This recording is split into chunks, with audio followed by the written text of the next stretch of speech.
Di tengah memanasnya konflik geopolitik global, meningkatnya risiko bencana akibat perubahan iklim, serta keputusan Amerika Serikat menarik diri dari puluhan organisasi internasional, ketidakpastian ekonomi dunia kian menguat.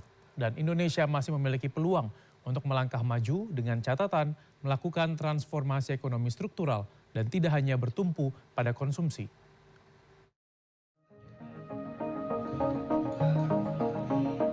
Ketidakpastian global dipicu oleh ketegangan geopolitik, fragmentasi geoekonomi, kebijakan moneter negara maju yang masih relatif ketat, serta meningkatnya frekuensi bencana akibat perubahan iklim.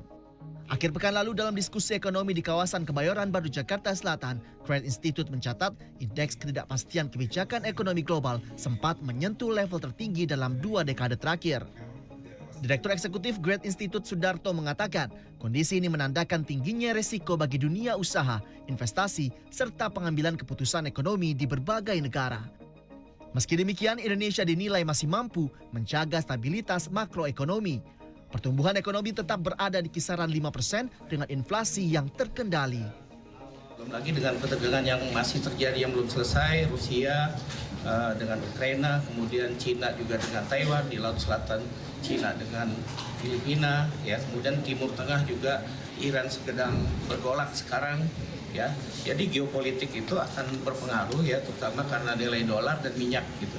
Jadi kemungkinan minyak juga akan berpotensi naik, ya, dan juga mungkin dolar juga akan naik. Nah, itu yang jadi tantangan. Tapi sejauh ini kami optimis, ya, Indonesia masih stabil. Sementara itu terkait kondisi fiskal nasional, defisit APBN 2025 yang mencapai 2,92% dan mendekati batas 3% menjadi salah satu catatan penting dalam proyeksi ekonomi 2026. Countercyclical, ya, jadi melihat ekonomi yang di triwulan 3 itu mulai melandai dari triwulan 2, maka dipikirkan dibutuhkan satu stimulus dari pengeluaran pemerintah itu.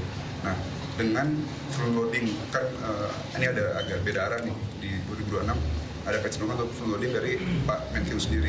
Seharusnya bisa lebih dimitigasi karena dari awal udah dipikirkan bahwa ini kita harus di depan spending agar daya belinya tetap terjaga gitu. Diharapkan ekonomi Outlook 2026 ini dapat menjadi rujukan strategis bagi pembuat kebijakan, pelaku usaha, dan juga publik. Agar Indonesia tidak hanya bertahan, namun mampu terus melangkah maju di tengah memanasnya konflik global dan ketidakpastian dunia. Aji Atmoko, Jakarta. Ya, indeks